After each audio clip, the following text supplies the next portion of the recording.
Salam sejahtera, tuan-tuan, puan-puan. Baiklah, berita sepenuhnya. Ketua Penerangan Perikatan Nasional (PN) Datuk Seri Muhammad Azmin Ali menolak dakwaan mengatakan beliau dan kumpulannya sebagai pengkhianat kerana terbabit dalam langkah Sheraton pada Februari 2020.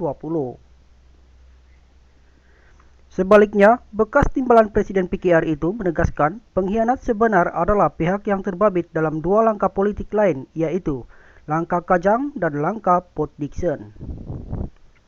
Langkah Kajang merujuk kepada rancangan menjadikan Presiden PKR Datuk Seri Anwar Ibrahim sebagai Menteri Besar Selangor dengan bertanding pilihan raya kecil Dewan Undangan Negeri Kajang pada 2014 namun gagal selepas mahkamah mendapati beliau bersalah atas tuduhan liwat. Langkah Port Dickson pula menyaksikan ketua pembangkang itu bertanding dalam PRK Parlimen Port Dickson bagi membolehkan beliau berpeluang menjadi Perdana Menteri selepas Tun Dr. Mahathir Mohamad namun gagal selepas Kerajaan Pakatan Harapan ditumbangkan.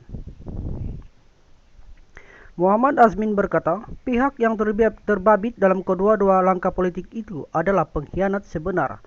Selepas wakil rakyat yang masih berkhidmat dipaksa meletakkan jawatan bagi memenuhi nafsu serakah seseorang.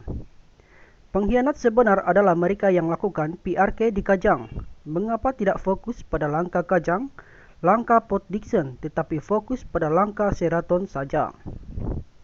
Sedangkan langkah Kajang adalah satu pengkhianatan mutlak apabila wakil rakyat yang masih hidup masih berkhidmat dan dipilih pada pilihan raya umum PRU tetapi oleh kerana nafsu serakah seseorang, maka dipaksa meletak jawatan untuk membolehkan beliau menjadi Menteri Besar Selangor.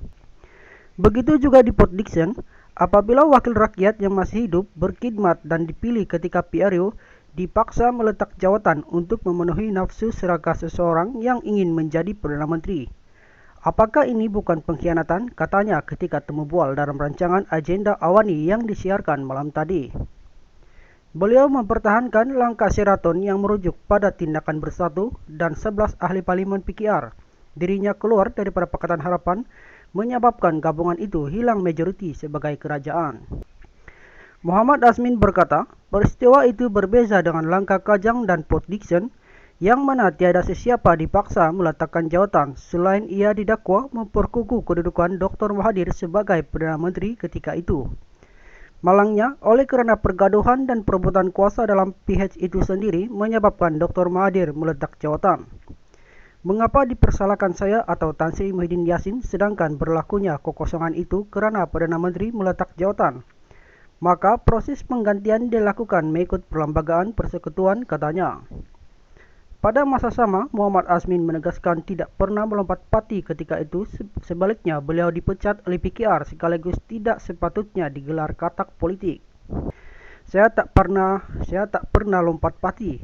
Tuduhan bahawa kita golongan katak adalah tidak berasas kerana saya dan kumpulan saya dipecat akibat tidak wujud demokrasi dalam parti lama. Saya dipecat kerana menegur seseorang yang terlalu rakus untuk berkuasa dalam negara. Apakah itu salah? Saya menegur kerana melihat PH gagal melaksanakan dasar yang peduli dan prihatin rakyat, katanya. Pada masa sama, beliau menuduh PH gagal memenuhi aspirasi rakyat menyebabkan kerajaan yang dibentuk dengan mandat rakyat pilihan raya umum ke-15 itu gagal dipertahankan. Sebagai contoh, katanya, tindakan 8 menteri PH mendesak Perdana Menteri ketika itu menukar 8 ketua setiausaha kementerian dilihat sebagai cuba bergaduh dengan anggota pentadbiran awam. Banyak juga peruntukan pembangunan dipadamkan menyebabkan sesuatu kaum dalam negara rasa tertekan.